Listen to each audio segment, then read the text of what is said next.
You've probably seen it all over YouTube and Twitter. People saying, just buy a business and start making passive income. They make it sound so easy, but what they don't tell you is that billions of dollars are lost every year by people making bad deals. Now, before you think this is another don't do this rant, let me give you some context. I've spent 10 years in investment banking and private equity, buying and selling multi-billion-dollar companies. And in the last 6 years, I've used those same high-level strategies to buy businesses for myself. Some wins, some painful, expensive lessons. So in this video, I'll share the 7 things I wish I knew before buying my first business, and hopefully you can avoid these and save your time and efforts. Basically, not knowing what you should buy. Most people I see start looking for businesses the same way they scroll through Zillow or Zoopla if you're in the UK. Clicking around, daydreaming, convincing themselves, yeah, I could totally run that. And that's how bad deals happen. You've heard of founder market fit, right? The idea that a founder should build something they understand and care about. The same logic applies when you're buying a business. Call it acquirer market fit or acquirer product fit or acquirer product market fit. You need to know where you actually fit in, because there are thousands of businesses out there, but not all of them make sense for you. It's okay to start broad, but you have to narrow down fast. If you're into e-commerce, then analyze e-commerce deals every day or every week. The same business model over and over. That's how you start spotting patterns, and they tell you what healthy margins look like, what a good multiple feels like, and where the red flags hide. Because when you look at 10 random business types, you'll stay a beginner forever. But when you look at 10 of the same kind, 10 e-commerce deals, you start to understand the numbers game. That's where pattern recognition comes from. So you don't choose random opportunities because they look cool. Pick your lane, learn it inside out, and become the person who can tell within 5 minutes if a deal is worth your time. Now, this one's simple, but also kind of brutal, especially for beginners. Because many times what the seller tells you and what their bank statements show are two completely different realities. So never assume and always verify everything. I've seen sellers say things like, our margins are 40%, only to find out later that they forgot to count ad spend, refunds, or half of the one-time expenses. That's why you need a due diligence checklist. That's your non-negotiable. For me, that means consistent cash flow, no crazy client concentration, manageable debt, low churn, stable supply terms. And the key here is you're not just looking at numbers. You need to look beyond that. For example, if revenue looks flat, that's not automatically bad. Maybe the business stopped paid ads and margins improve. But if profits are up, yet customers are leaving, that's a red flag. Then you might be buying business that's quietly dying. You also want to talk to suppliers, check contracts, review customer feedback, even dig into refund rates.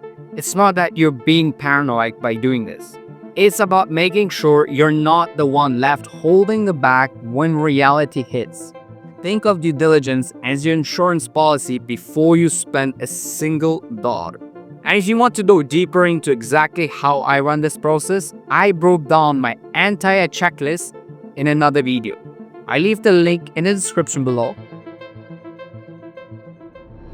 Now, I know everyone loves a hero story. I'll buy a struggling business and turn it around. Sounds really great in theory, but in reality, it's a money pit waiting for volunteers. Turnarounds are hard, even for professionals who've done dozens of them. Because when the founder walks out the door, you're not just replacing one person, you're replacing everything they did. They were the manager, the marketeer, the operations person, the customer support rep, sometimes even the emotional glue holding the team together. And all that has a price tag. So when you're running projections, don't just think, oh, I'll get the founder's $150,000 salary or $200,000 salary and pocket the profit. No. You'll probably end up spending that or more hiring 2 or 3 people to do what the founders used to do. Marketing costs go up, operations slow down, morale dips. You'll have hidden costs popping up everywhere.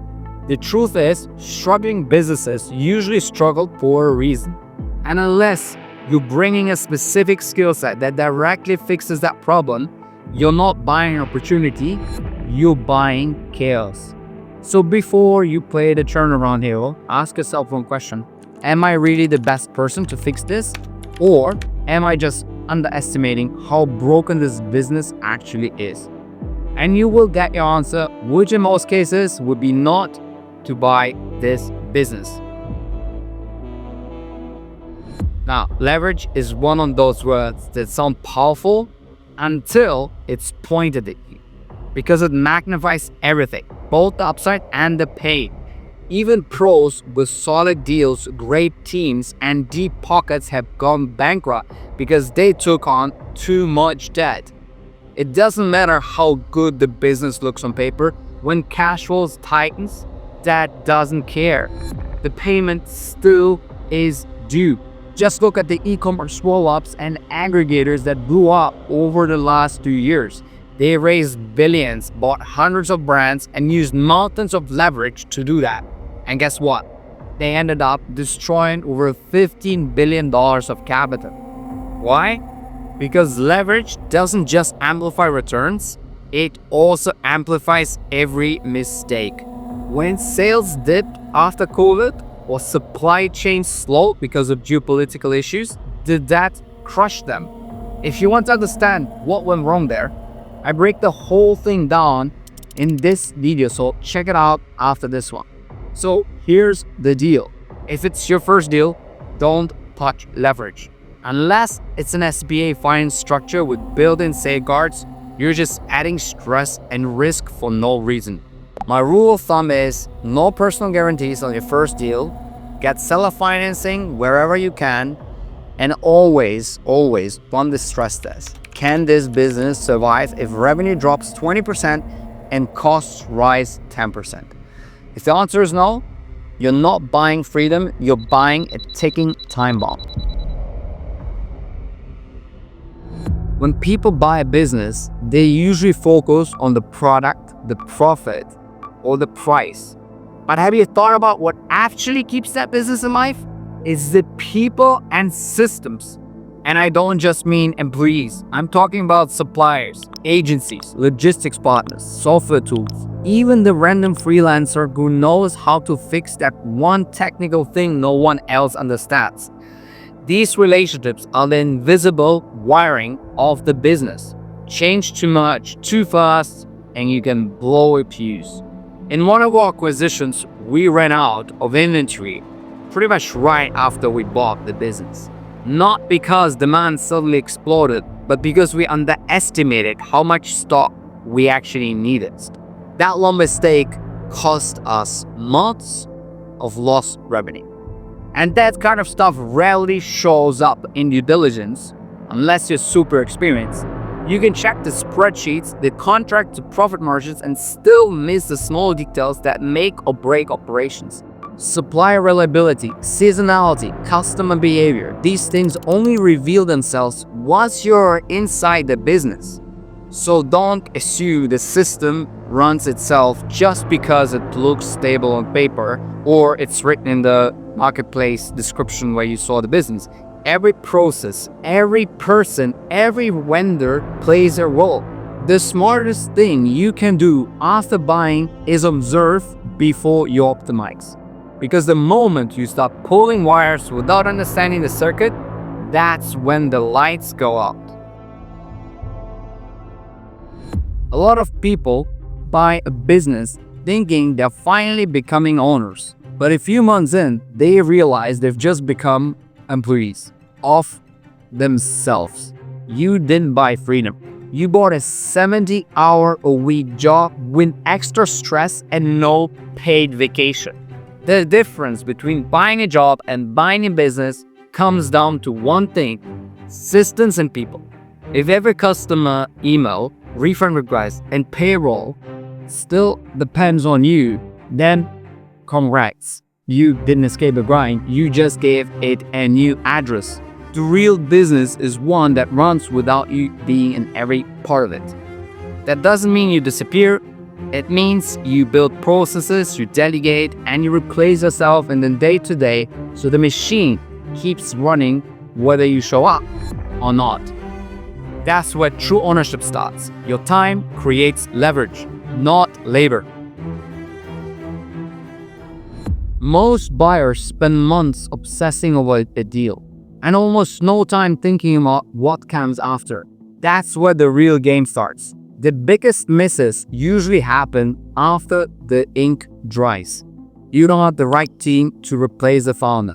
You don't fully understand the seasonality or key clients that keep the business alive. Or worst of all, you realize 6 months into owning the business that you don't even enjoy running it. Post-acquisition, your focus should be simple. Step 1, stabilize. Secure cash flow, your team, and your operations. Step 2, learn the business deeply. Don't rush to optimize what you don't understand yet. Step 3, build your first 100-day value creation plan. This is what private equity funds do also, and it works for a reason. And think of it as a simple roadmap for a quick, meaningful series of wins. That could mean streamlining operations or hiring stronger leaders where needed, expanding into new markets or product lines, improving cash flow by renegotiating supplier terms, or running a light digital transformation. For example, timing marketing, automation, and analytics, or introducing more AI. The goal is not to reinvent the business, but it's to make it stronger, faster, and more efficient in the first 100 days. And if you want a deeper dive into how I structure this and what levers actually move the needle, check out my full breakdown on value creation. The link is in the description below. Step 4, be brutally honest with yourself. Is this something you actually want to be doing for the next 5 to 10 years? Because if you buy a business you're not passionate about, you'll burn out fast. Your zone of genius, what you're great at, what gives you energy, matters just as much as the deal metrics. That's why we started this video with Acquire Market Fit. Because buying a business that fits you, your skills, your interests, your lifestyle isn't just smart. It's the difference between owning an asset that gives you freedom and owning one that quietly drains you. Now, I want to conclude this video by saying that buying a business isn't about numbers. It's not about negotiations or finding the next hidden gem. It is about alignment. Alignment between who you are, what you're good at, and the kind of life you actually want to live. So even the best deal in this world won't fix a bad fit. But if you want to make this whole process easy, I'm breaking down everything we talked about. Everything from sourcing, financing, and negotiating a deal step by step in the ultimate business acquisition and growth guide. Click the link in the description and get access to it for free. And if this video helped you, subscribe for more breakdowns on buying, scaling, and optimizing small business acquisitions. And I'll see you in next episode.